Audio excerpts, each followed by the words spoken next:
Water connects all of us because we are water, and it's very important to all life. Water is the foundation of life.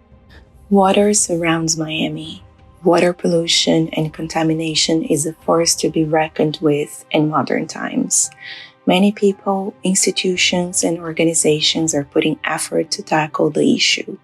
What about what is not visible to the naked eye? We have 2 national parks. We're the only county in the country with 2 national parks, Biscayne National Park and Everglades National Park. And then we have this highly urbanized area in between them. We have the Biscayne Bay Aquatic Preserve. We have critical wildlife areas. We have over a dozen threatened and endangered species living in our backyard. We live on a very porous lime rock, our aquifer, Biscayne Aquifer. That is the source of our drinking water. 8 million people rely on this, this water. We're growing. We continue to grow. Everyone wants to live in Miami. We love that. But at the same time, more people, more pollution. We have really 4 major pollution sources that we're most concerned about. And they come from septic tanks, from sewage leaks, from stormwater runoff, and from fertilizer overuse. And all of these things bring bacteria and nitrogen and phosphorus into the bodies of water. And nitrogen and phosphorus are things that are in fertilizer. So every time you fertilize, every time you don't pick up dog waste, every time you litter on the road and it goes into a storm drain system, every time you don't maintain your septic system, all of those impact the groundwater.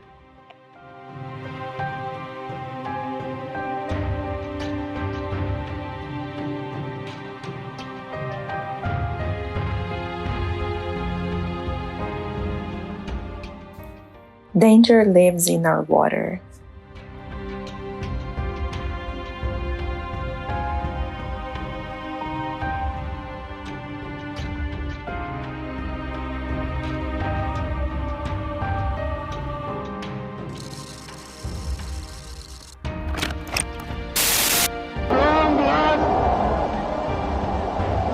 The battle has ended.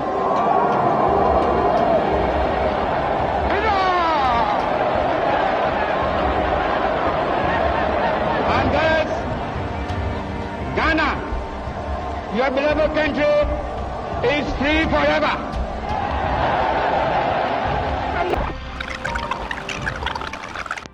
Located in the Gulf of Guinea and the Atlantic Ocean, Ghana's architecture heavily mirrors its history from the 19th century colonial architecture to modern skyscrapers, apartment blocks, and slums. Ghana is home for gold and many other products such as cocoa, bauxite, manganese, and many more, spanning across its rich cultures of dance, high life music, the jollof, tourism. It is the land of African diaspora and its peaceful citizens.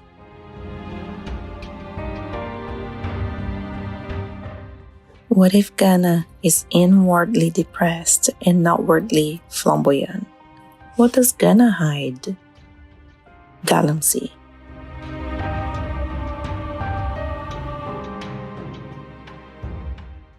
This is the river Ankubra in southern Ghana. Rising in the northeast, it flows about 120 miles south to the Gulf of Guinea in the Atlantic Ocean. Southwestern Ghana is known for mining activities due to the rich deposits of gold in these areas. Big corporations mine heavily in these areas, whereas the local people want a piece of that cake too. Galamsey, the local terminology for small-scale illegal mining activities in Ghana. The term evolved from gather and sell. The locals could not pronounce it well, hence Galamsey. Not only does Galamsey interfere with the natural topography and drainage courses through excavations, pits, and heaps of earth material, they also cause water contamination and destruction of aquatic habitats. There are many categories of Galamsey activities. They are alluvial or underground, where there is a blasting, manual digging, and dewatering activities. The most common of them is the alluvial, which requires more water or wetlands to operate. Easy and inexpensive to operate as it requires just manpower, hence excess turbidity of water bodies. Under alluvial, we have the washing plant, washing board, pit dredging, stream or river dredging, where most key resources or materials used include the trommel, sluice boards, excavators, mercury, diesel, petrol, and lubricants. Some common actions that impact invisible contamination are dig and wash, fetch and pour, pronounced as sagum in the local language fanti, among many others that we do not see. Not only does galamsey change the face of the water, the activities expose mercury into the water bodies. Mercury is used by the operator to trap and separate extracted gold from the sand particles. However, the operators do not properly dispose of the mercury, which ends up in the river bodies as a dumping site. Now, think about the effects of being exposed to mercury. Mercury becomes invisible when it blends into the river bodies, yet the same water serves the community. If you are aware how much it's affecting your health, okay, how much something is affecting your health, I think you wouldn't continue to do that. Same for domestic use, commercial use. Right now we can't anymore because the water is turbid, and then it has very high traces of mercury in it, and it's not consumable. And I'm saying it's an environmental menace, which these galamseyers or those who are partaking in it, we call them environmental terrorists because they are terrorizing the environment. So education is the key. As they say, education is the key.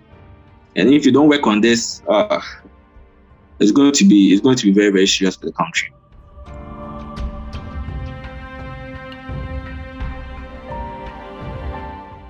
But I will be very true to the word that it can never stop. It can never stop. This is simply because, like I said, people are invested. Okay, wealthy people are invested.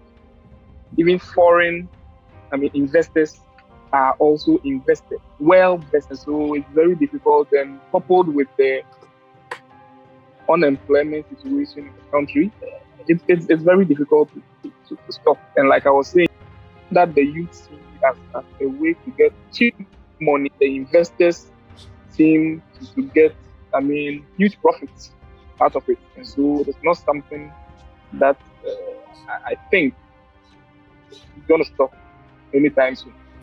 One question resonates. When will galamsey become visible to our eyes? Increasingly more and more research that's indicating that humans either ingest or inhale plastics. Because every time you open bottled water, the cap fragments the plastic in the bottle cap that then ends up in the water that you then drink. So, I think there's a very strong argument. There's many reasons why people should not be drinking bottled water. Through various kinds of chemical processes, it photodegrades, which means that it just goes into smaller and smaller pieces. It becomes a micro or nanoplastics, and that's what we're consuming. Whether we're drinking it in water sources or we're consuming animals that themselves have consumed. When you think about it, you have today's society didn't grow up in a time where there was no plastic.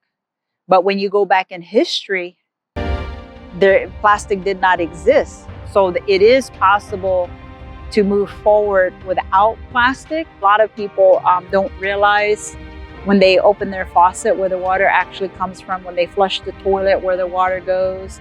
When you are on medications, I don't think they realize that, when those medications pass through your body, when you flush that toilet, the water has to go somewhere. And I don't think they realize that in the canals and the different places that they test the water, you have a lot of pharmaceuticals. Every time you litter on the road and it goes into a storm drain system, every time you don't maintain your septic system, all of those impact the groundwater and issues that are happening underwater.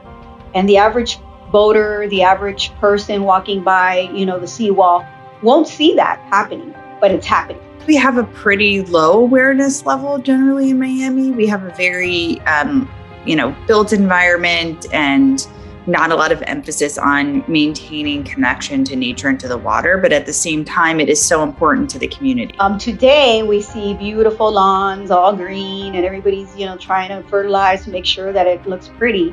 But that is not really native. Everything that an individual does on the land ends up in the water. So not only is it impacting, the people of Miami-Dade County, but the plant life and the wildlife of Miami-Dade County. This is my home and I'm going to take care of it. What kind of footprint do you want to leave behind? What kind of planet do you want to leave for somebody that comes after you? Because you're only a caretaker of the earth in this point in time. It doesn't belong to us. Who gets water? So it's a very important, questions that have to be answered and solutions that have to be, analyzed. It seems a faraway problem, but we can tackle it. We just have to open our third eye.